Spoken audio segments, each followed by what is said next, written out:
Hej, jeg hedder Peter. Jeg er privatrådgiver her i Spar Nord i Køge. Jeg har boet i byen i 25 år.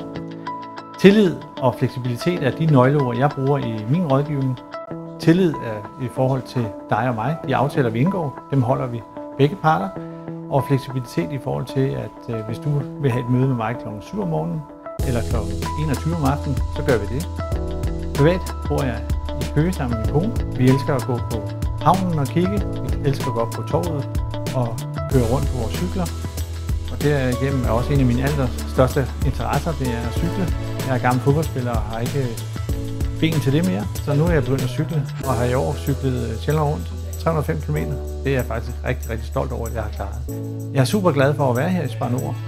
Jeg er altid godt humør, og det vil du også mærke, når du kommer ind til os.